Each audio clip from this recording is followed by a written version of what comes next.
আর কিছুদিন পরেই 26শে বিধানসভা ভোট।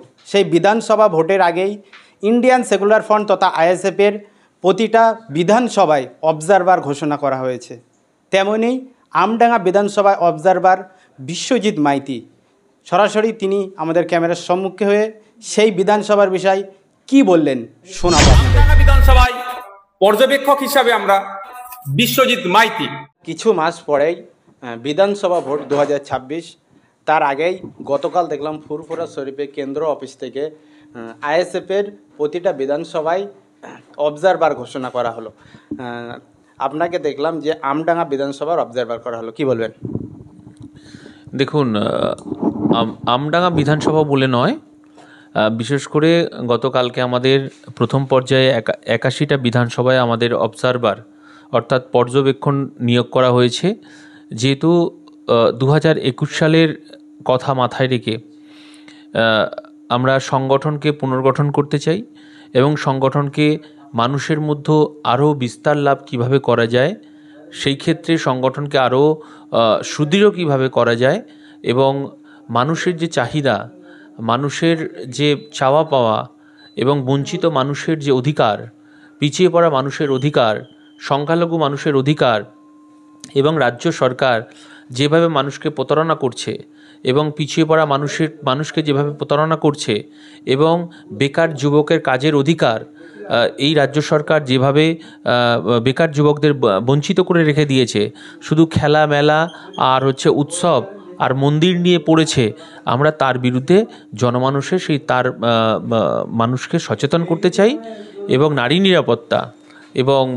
নিরাপত্তা সম্পর্কেও মানুষকে সচেতনতা করার জন্য আমাদের এই পর্যবেক্ষণ বা পর্যবেক্ষক বিশেষ করে সংগঠনকে 2026 লক্ষ্য রেখে সংগঠনকে মজবুত এবং সুদৃঢ় করার লক্ষ্যেই আমাদের এই পরিকল্পনা। যেখানে এখন 2026-এ বিধানসভা ভোট, সেই বিধানসভার ভোটের এখনও কিছু মাস বাকি। তার আগে আইএসএফের পক্ষ থেকে অবজারভার ঘোষণা করা হয়ে গেছে, কিন্তু রাজ্যের শাসক দল তেনারা এখনও অবজারভার ঘোষণা করলেন না। তাহলে কি আইএসএফের সংগঠন শক্তিশালী করার জন্য এই অবজারভার ঘোষণা? এটা তো স্বাভাবিক, সংগঠনকে শক্তিশালী মজবুত করার লক্ষ্যেই আমাদের এই পরিকল্পনা। কারণ সাম্প্রদায়িক বিজেপি এবং স্বৈরাচারী তৃণমূল এই দুই শক্তির বিরুদ্ধে লড়াই করার ক্ষেত্রে, মানুষকে সংগঠিত করার ক্ষেত্রে আমাদের এই পরিকল্পনা। যেখানে আমডাঙ্গার নাম বারবার খবরের শিরোনামে উঠে এসছে যে বোম গুলির পিস্তলের রাজনীতি এখানে হয়, সেখানে আইএসএফের এবার অবজারভার আপনি হলেন, কি বলবেন? দেখুন, শাসক দলের বিরুদ্ধে চোখে চোখ রেখে লড়াই হবে আমডাঙ্গায়।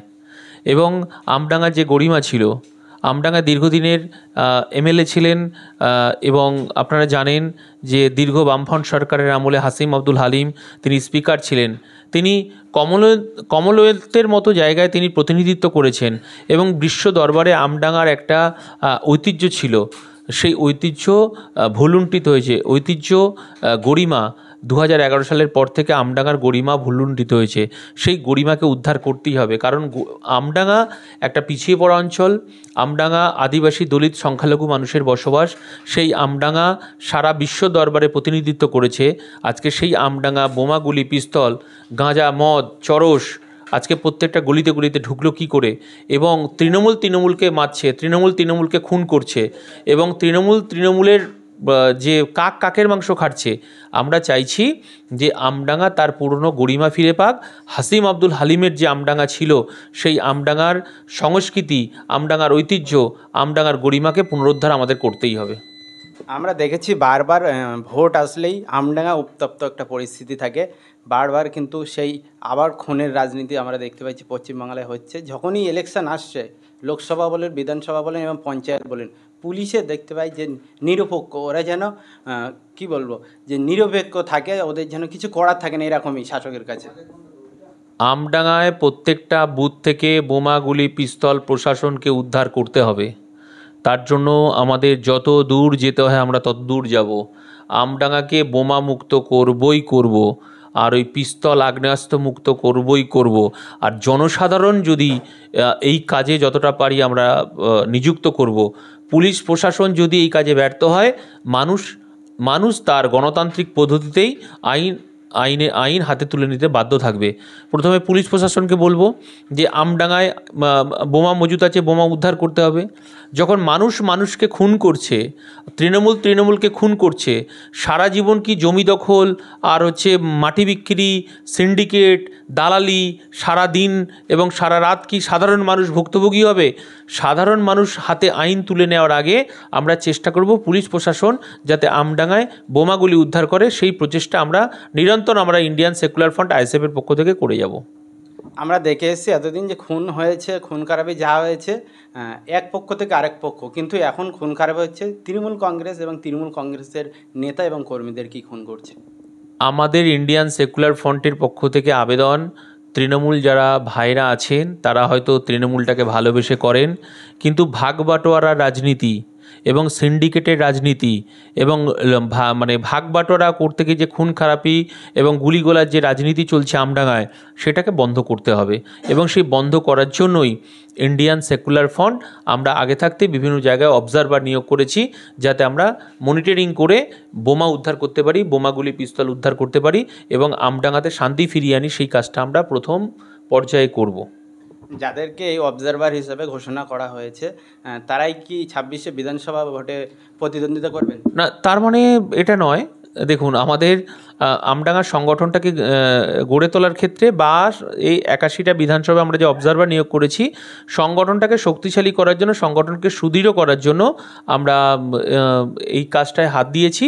কারণ আমাদের প্রতিনিয়ত আমাদের দলের সদস্য সংখ্যা বাড়ছে এবং অন্যান্য দল থেকে আমাদের পার্টি করার জন্য প্রতিনিয়ত ফোনের পর ফোন বেজে চলছে, অর্থাৎ মনিটরিং করার ক্ষেত্রে। সেই কারণে আমরা অবজারভারটা নিয়োগ করেছি, যাতে আমাদের সংগঠনটাকে পুনর্গঠন করা যায় আর যারা নতুন সদস্যরা আসছেন তাদেরকে পার্টিতে যাতে জায়গা দেওয়া যায়, সেই কারণেই আমাদের বেসিক্যালি এই অবজারভার নিয়োগ করা।